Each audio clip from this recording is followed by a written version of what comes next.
Right, so this should be the last stream video that I post online. The month is now March 2022.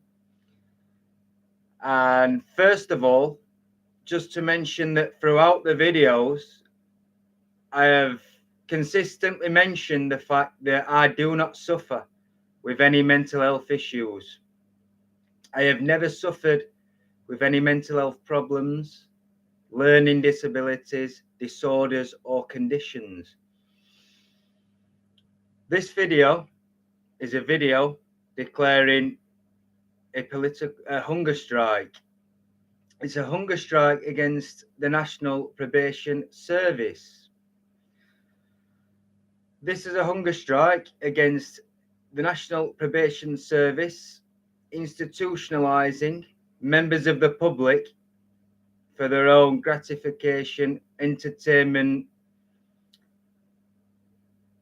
or for their own self-gain.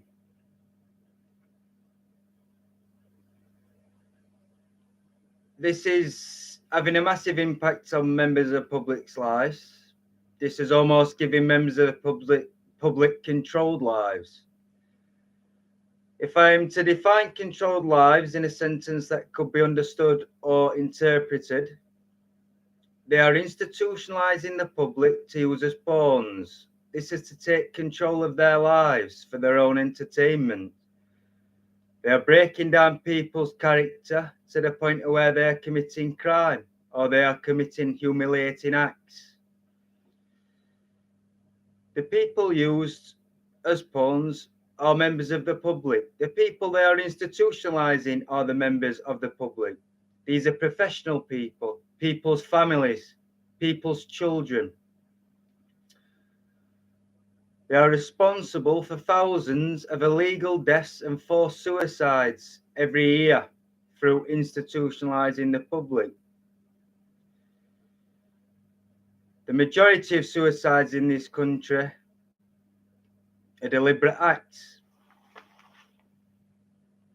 This hunger strike is in protest of those acts. Myself, I have no choice but to hunger strike till death at this point due to the individuals working within the National Probation Service for torturing and harassing me for over 10 years.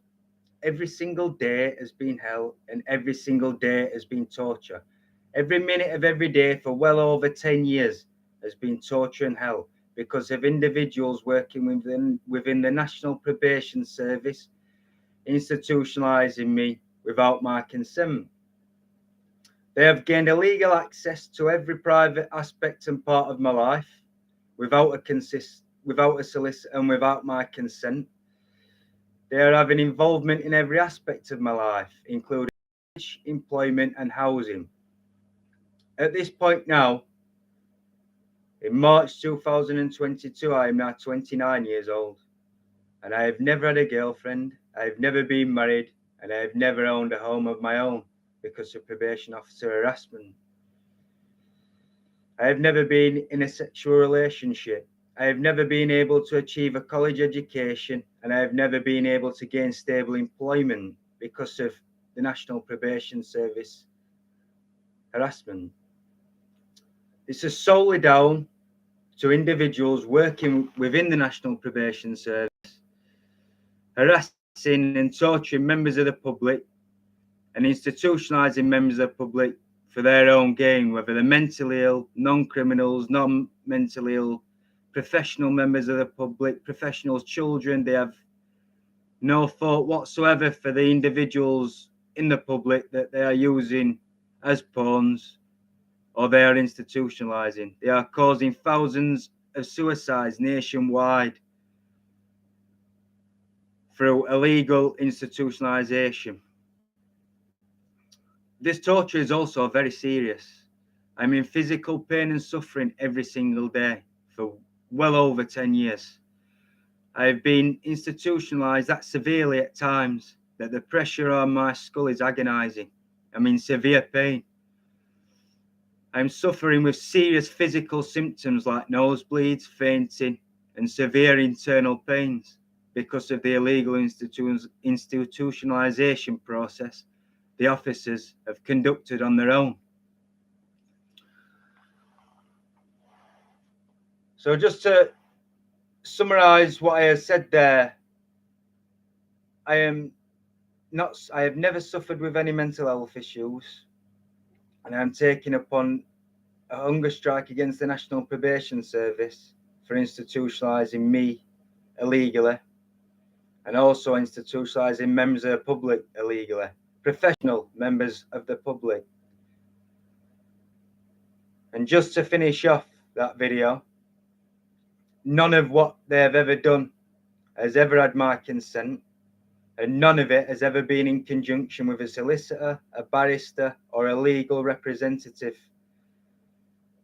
It has never been consented to, and it has never been in conjunction with any resettlement plan by any legal representative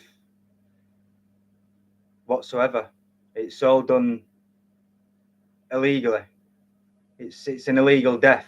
This could be put forward to a panel or an injustice panel as to where these individuals, I believe, it's quite serious to the point where the pain is agonizing.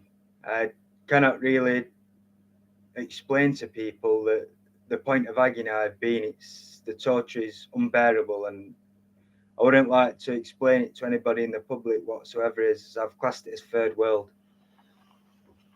I have no choice but to refuse to eat at this point.